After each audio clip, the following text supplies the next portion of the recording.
Hi friends, ഇന്നത്തെ video എന്ന് പറഞ്ഞാൽ മുംബൈയിൽ ഞാൻ ഇതിനു മുമ്പ് കാണിച്ചായിരുന്നു നവരാത്രി പന്തലുകൾ പ്രകടനം ഇറങ്ങിക്കൊണ്ട്. അങ്ങനെ ഞാൻ താമസിക്കുന്ന തിലക് നഗറിലെ നവരാത്രി പന്തലിൻ്റെ വിശേഷമാണ് കേട്ടോ. അന്ന് ഞാൻ ഇതിൻ്റെ ജസ്റ്റ് ഒരു വീഡിയോ കാണിച്ചായിരുന്നു, ഇതിൻ്റെ ഡെക്കറേഷൻസും ബാക്കിയുള്ള. അന്ന് ദേവിയുടെ എന്താ പറയേണ്ട പൂജയൊന്നും തുടങ്ങാത്തതുകൊണ്ട് അകത്ത് കയറുന്നില്ല. അപ്പോൾ ഇന്ന് ഞങ്ങൾ അവിടെ വന്നു. നവദുർഗ മിത്ര മണ്ഡലം എന്നാണ് ഈ പന്തലിൻ്റെ പേര്. വളരെ മനോഹരമായി സജ്ജീകരിച്ച ഒരു പന്തൽ തന്നെയാണ് കേട്ടോ ഇത്.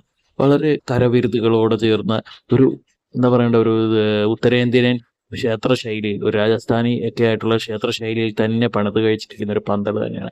അകത്തുമൊക്കെ വളരെ മനോഹരമായ കരവിരുതുകളും ലൈറ്റിംഗ് അറേഞ്ച്മെന്റുകളും ഒക്കെ വർണ്ണാഭമാക്കി തന്നെയാണ് ഇവർ അറേഞ്ച് ചെയ്തിരിക്കുന്നത്. വളരെ വിശാലമായ ഒരു ഹാള് പോലെ അതിനകത്ത് ദേവിയെ ഇരുത്തി പൂജിക്കുകയും അതിൻ്റെ സൈഡുകളിൽ വളരെ വിശാലമായ എന്ന് പറഞ്ഞാൽ മുകളിലൊക്കെ നോക്കിയാൽ നമുക്കൊരു രജപുത്ര ശൈലിയിലുള്ള കലാവിരുതുകൾ തന്നെയാണ് കാണാവുന്നത്.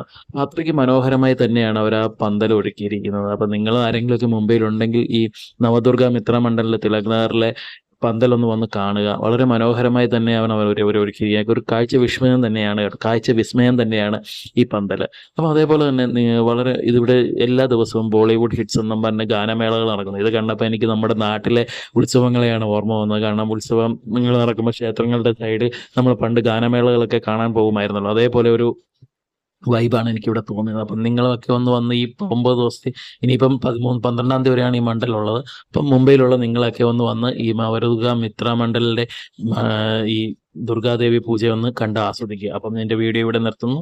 എല്ലാവർക്കും നന്ദി.